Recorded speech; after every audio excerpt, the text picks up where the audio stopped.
Welcome to Marites Vlogs! It's me, Marites yet ulit. So, ako lang naman ulit for today's video. So, ayan guys, for today's video, for today's vlog, ay magluluto ulit ako, syempre. Sunod-sunod ang aking luto version. So, ayun, magluluto ako ngayon ng, walaan nyo, magluluto ako ng tokwat baboy. So, ulam namin, dinner namin ulit ngayon.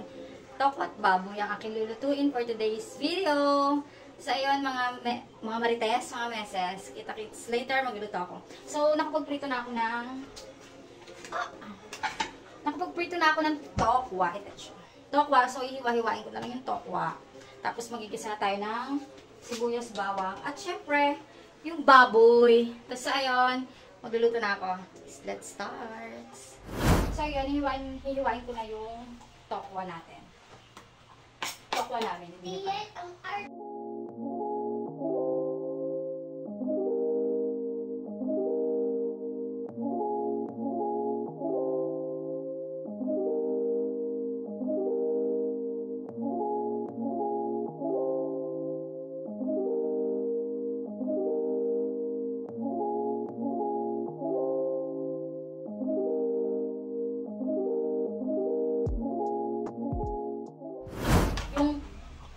Pagko-color ko kay Marites Aye, 1.8 na siya, so nadadagdagan pa yung ano niya, yung views niya. Malay mo, malayan, 1 million views na malayan, di ba? Yung pagko-color ko sa kanya ng Milky Ash. So ulitin ko yon, may kukulayan ako ng Milky Ash, si Marites Vilma. So abangan niyo yon. Yon ano na yon, buo na yung details ng pagkukulay nun. Kasi yung kay Marites Aye, kulang-kulang yun. So hindi kompleto yun kasi nga nakalimutan namin nag-vlog pala kami ng time na nagko-color kami ng hair. So ayun, kaya sabi ko nga sa inyo, pero na kayo magkita-kita kasi dito na ako sa Bulacan. So, nagbabantay ako ng aking mga pamangkin. Kaya, ayun. Siyempre, kailangan ko pa rin mag-upload ng videos. Kaya nagbibideo-video ko dito kahit nasa bahay lang ako. Diba?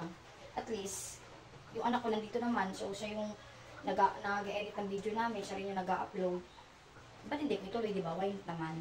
Tapos, gusto ko sana gumawa rin ng mga videos sila Marites Aye, sila Marites Rio. Ang problema, hindi alam kung saan pwedeng i-send yung mga videos nila. Para yung mga ginagawa nila sa mga bahay nila, pwede rin namin i-upload. Kaya pag-aaralan namin kung saan pwede i-upload yung, i-send sa akin yung mga videos nila. Kaya yun. So magluto na ako, daldal ko, diba? Mag-isa na magluto ng oras na. Dati ni asawa ko maggalit ka naman yun. Puro ako daldal. So ayan, kita-kits later. So ayun, maghihiwa lang din ako ng, sige na nga, maghihiwa na ako ng sibuyas and then bawang.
Ayun, no? Sinisip na yan.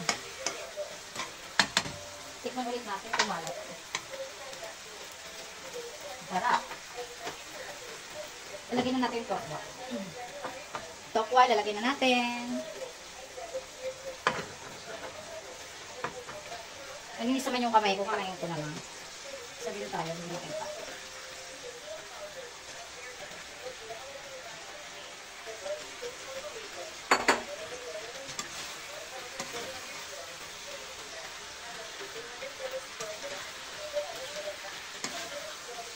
date ng lutuan ko, hindi ka siya.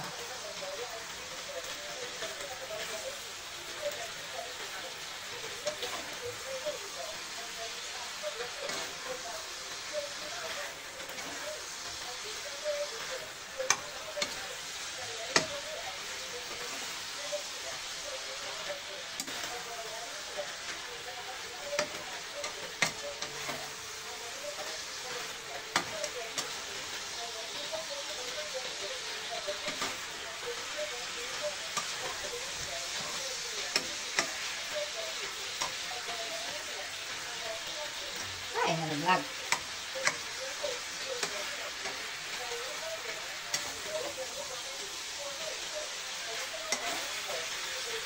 Ito lang version lang ito ng tokot baboy ko, ha? Ewan ko paano kayo magluto ng tokot baboy. Version ko lang ito ng itong pagluluto. Siyempre, di ba naman tayo kung paano tayo magluto, di ba?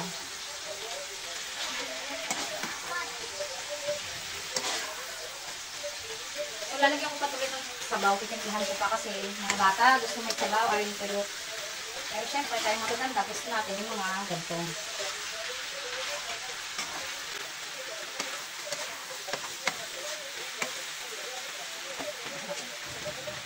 Balik natin sa ito. Balik pa natin. Ano yung kasi bago? Patay. Hindi ba?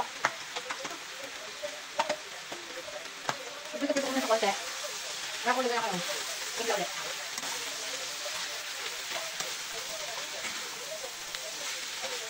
Ulit ko matangin natin. Nagdakit natin. Para matulog na ang sabaw. Another toyo. Ang kaya natin suka. And then another masarap.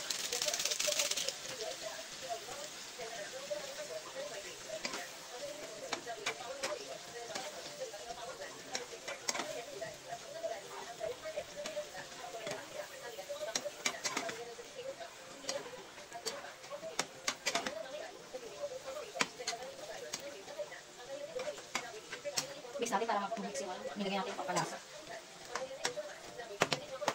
Wait natin. Kaya may pag-napis ko na yun. Sarap. Mix natin siya. Okay pa yun lang.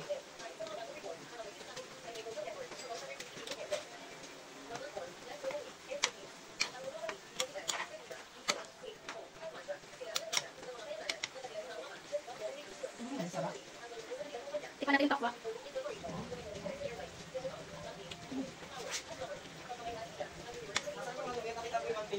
Hindi ko alam, baka nalaglag.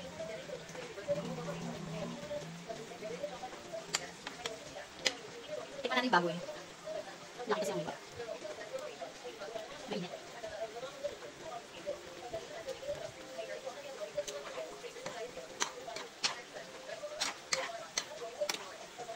Sarap. So, ayan, ito na yan. Ito na natin natin. So, ayan, tapos na ako magluto. Kanina fresh ako, diba, nung mag-i-start, nag-intro ko, fresh ako. So, ngayon, haggard na, pinawisan na sa pagluluto. Pero yung buhok ko basa pa rin. So, ayan guys, so ayan mga marites, tapos na ako magluto ng tokot baboy, so kakain na kami maya-maya. So, ayun, thank you for watching. Sana nag-enjoy kayo sa panonood. Don't forget to subscribe and click the notification bell para update kayo sa aming bagong videos. And don't forget to like, comment down below, and share. So, ayun, thank you for watching. Bye!